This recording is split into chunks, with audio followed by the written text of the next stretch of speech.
Alright, I've been using them for quite some time now, so let's go ahead and talk through these, the latest version of Apple's iconic earbuds. Hey, it's Joshua Vergara. What's going on, everybody? Here's what worked and what didn't with the AirPods 3. This time around, the design is pretty different with shorter stems in particular, but the stems now take that pinch gesture that is honestly better than taps. You have the usual ones, like just one squeeze in order to pause and play your music. There's no volume control, however, but there are other ways of getting to that. One thing I do like about the pinch gesture, though, is that each time you use it, it's another opportunity to just make sure that the AirPods are secure in your ears. The actual pods are now closer to the shape of the AirPods Pro, only without those silicone tips. This shape is supposed to be a little bit more universal, and I think overall it pretty much works. See, the thing is, I have like the most average ears of all time, so most audio products just tend to fit for me no problem, and these are no exception. Now, there are also updates that come to the case, which now looks a lot more like the AirPods Pro case. The main addition is MagSafe compatible wireless charging, which is an interesting choice.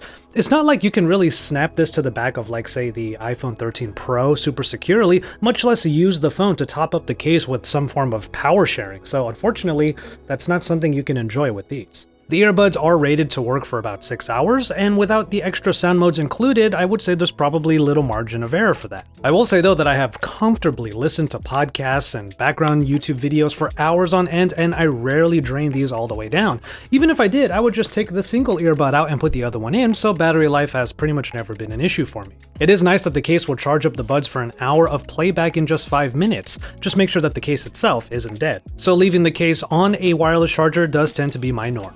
Overall, the design update is welcome, and even though it would be nice for them to come in like some other color, I get that the AirPods are designed to be instantly recognizable and thus are pretty iconic. But one thing that did not work is that these are a bit too open.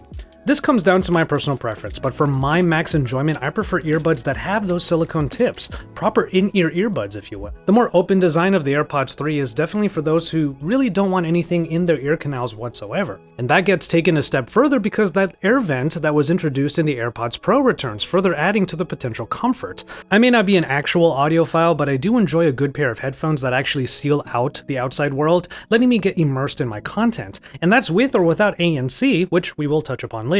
So you can color me surprised when I actually perceived that the AirPods 3 sound a lot like the Pro. Some of my peers might say that they sound just like the Pro, and I can kind of see where they're coming from. There's actually just enough bass so that electronic and hip-hop songs are enjoyable, not to mention the lower register voices and dialogue-heavy content, or the sound effects in many video games. The mids are good for dialogue as well, and the highs are nicely controlled. So without the tips that provide a passive seal like I mentioned in the previous point, I just can't really give the AirPods 3 that same seal of sound approval.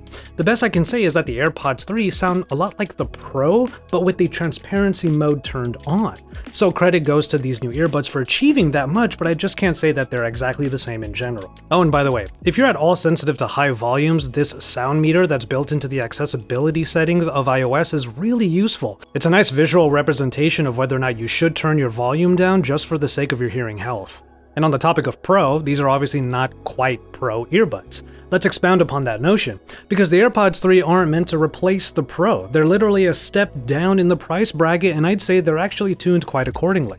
The AirPods 3 don't have the extra sound modes of the Pro and the Max. By the way, the Max is a whole different story that I can actually give some thoughts on, and I finally will very soon, so subscribe to my channel to look forward to that video. But the open design of the earbuds probably wouldn't lend well to active noise cancellation anyway, so that's why I get why it's not included here. It might have helped, but true noise cancellation is a layered experience that should include a passive seal. It's for that reason that I don't think I'd pack these earbuds in my bag for a flight. Isa can actually attest to this, having used her pair on a plane very recently and had to contend with all of that plane noise. I get that good ANC means that the price and the design of the earbuds would have been drastically different. I think this is just a sticking point to me because in general, if I were to find a good pair of ANC-enabled earbuds that worked in a travel scenario, chances are I'd be happy to use them in pretty much any scenario.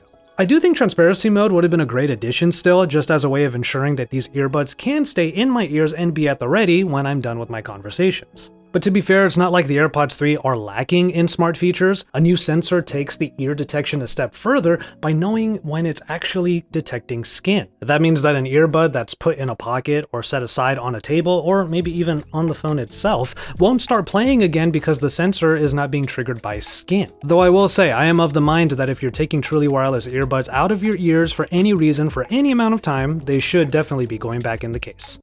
If you do misplace your earbuds, Find My features will loudly chime the missing buds so that you can more easily reunite them.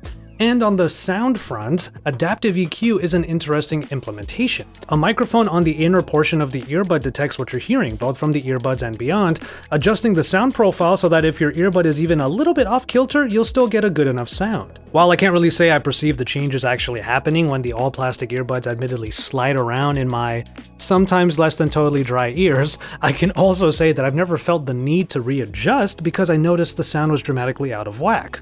And then the other inclusion would be spatial audio, something that I'm sure many of you have heard of, but might not have actually heard. There are playlists in Apple Music and Spotify that are specifically rendered for spatial audio, so you can experience sounds and instruments in different areas around your perception. Now, I don't use spatial audio very often, as I just don't access that kind of content a whole lot. Podcasts and everyday music just aren't really geared towards that, but if mainstream mobile games started to implement it, I would turn it on way more often. To get a sense of the spatial audio potential, however, there is an interesting feature called Head Tracked under spatial audio here in the settings.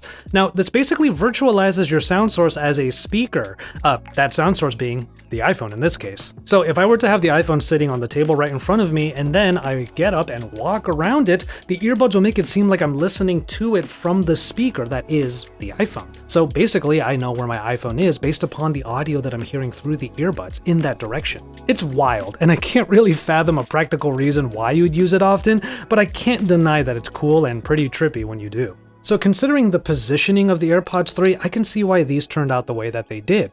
They do sound pretty great, despite the design holding them back from being on par with things that I prefer in the Pro and in similar earbuds. Priced accordingly, these earbuds clearly won't work in certain scenarios like the plane setting that I mentioned earlier, but not everyone needs to consider those scenarios, and honestly, I know that I'm pretty picky, and not everyone is as picky as I can be.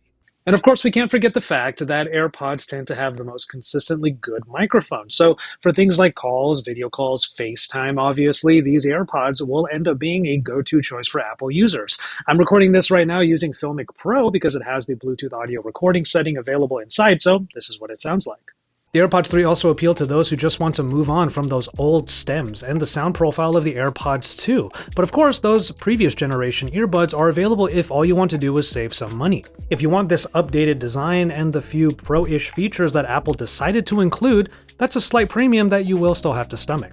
In the Apple ecosystem, however, I think the AirPods 3 are exactly where they need to be, which is fine. I mean, especially lately, since more Apple products have been making it into my workflow, I've noticed things like quick switching from the iPhone to the MacBook in these earbuds, and then controlling volume on an Apple Watch. It's very clear to me now where some of that so-called Apple tax actually goes to. But the fact remains that you do have a ton of options around the price of the AirPods 3 and even the AirPods 2, honestly. Ones that might have features that you or I might be looking for beyond these open, but admittedly super easy headphones. And yet I find myself reaching for these pretty often because they, like most Apple products, when paired with their proper counterparts, well, they just work.